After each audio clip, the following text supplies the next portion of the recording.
Pernahkah kamu berpikir bikin LED berkedip otomatis tanpa IC dan tanpa microcontroller? Di video kali ini, kita akan rakit LED blaster sederhana menggunakan relay 12 volt. Seperti yang terlihat, relay ini memiliki 5 pin, coil 1, common, coil 2, NC, dan NO. Dengan memahami prinsip kerjanya, kita bisa bikin sistem kedip otomatis dengan cara yang praktis. Langsung saja kita mulai ke perakitannya.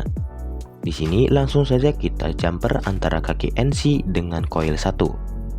Untuk menjumper, saya gunakan kaki elko.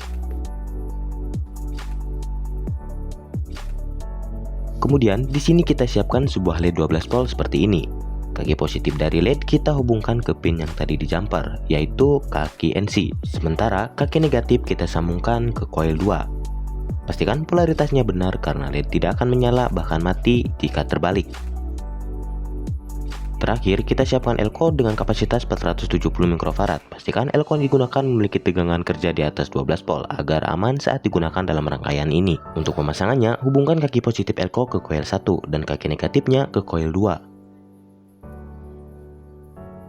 Rangkaian sudah selesai kita buat. Sekarang saatnya menguji dengan memberi tegangan. Di sini saya gunakan sumber 12 volt. Jalur negatif disambung ke negatif LED, negatif elko atau langsung ke coil karena semuanya terhubung.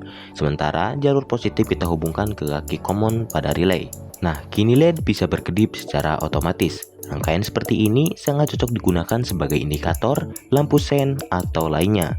Dan jika menurut kalian kedipannya terlalu cepat, kalian bisa mengganti elko dengan kapasitas yang lebih besar. Misalnya, di sini saya ganti dengan elko 1000 mikrofarad. Untuk pemasangannya tetap sama seperti sebelumnya.